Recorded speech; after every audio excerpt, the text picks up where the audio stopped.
PM किसानचा 22वा हप्ता म्हणजेच 2,000 रुपये खात्यात येणार या दिवशी.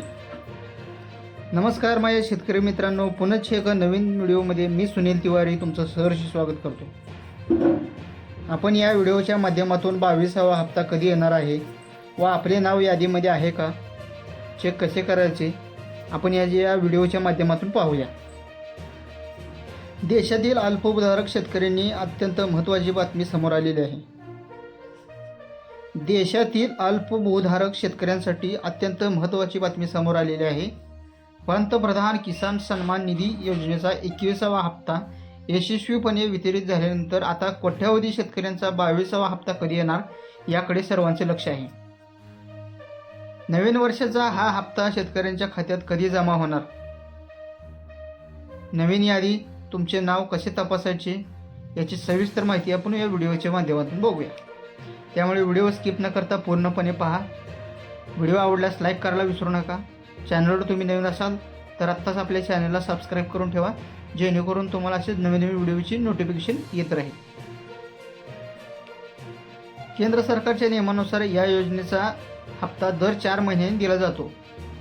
21वा हप्ता नोव्हेंबरमध्ये मिळाला होता. त्यानुसार 22वा हप्ता 2,000 रुपये शेतकऱ्याच्या खात्यात फेब्रुवारी 2026च्या शेवटच्या आठवड्यात किंवा मार्चच्या 2026च्या पहिल्या आठवड्यात जमा होण्याची दाट शक्यता आहे.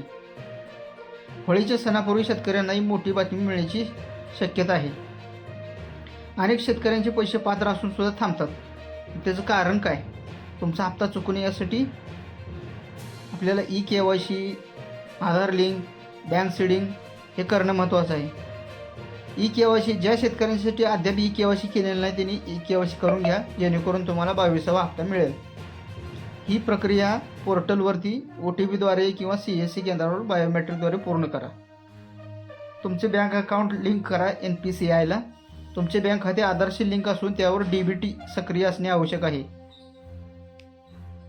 त्यानंतर लँड सीडिंग, तुमच्या सातबाऱ्याच्या उतार्याची नोंदणी पोर्टलवर येस असणे आवश्यक आहे. त्यासाठी आपल्याला सर्वप्रथम अधिकृत वेबसाईटला जावं लागेल. pmkisan.gov.in वर जा. त्यामध्ये फॉर्मर कॉर्नरमधील बेनिफिशरी लिस्ट या पर्यायावरती क्लिक करा आणि तुमचे राज्य, जिल्हा, तालुका आणि गाव निवडा. त्यानंतर गेट रिपोर्टवरती क्लिक केल्यानंतर तुमच्या गावातील पात्र शेतकऱ्यांची यादी दिसेल. यामध्ये तुमचं नाव आहे का चेक करू शकता. तुम्ही पोर्टलवरील कॅनो युअर स्टेटस या पर्यायावरती क्लिक करून तुमचा नोंदणीकृत mobile number register mobile number टाकून त्याची हप्त्याची स्थिती पाहू शकता. जर ही waiting for approval by site किंवा RFT साइंड असे दिसत असेल तर तुमचे पैसे लवकर जमा होतील. तर मित्रांनो, व्हिडिओ कसा वाटला नक्की कमेंट करून सांगा. व्हिडिओ आवडल्यास लाईक करायला विसरू नका. चॅनलवर तुम्ही नवीन असाल तर आता सबस्क्राईब करून ठेवा. धन्यवाद. भेटू एका पुढील व्हिडिओमध्ये. जय हिंद, जय महाराष्ट्र.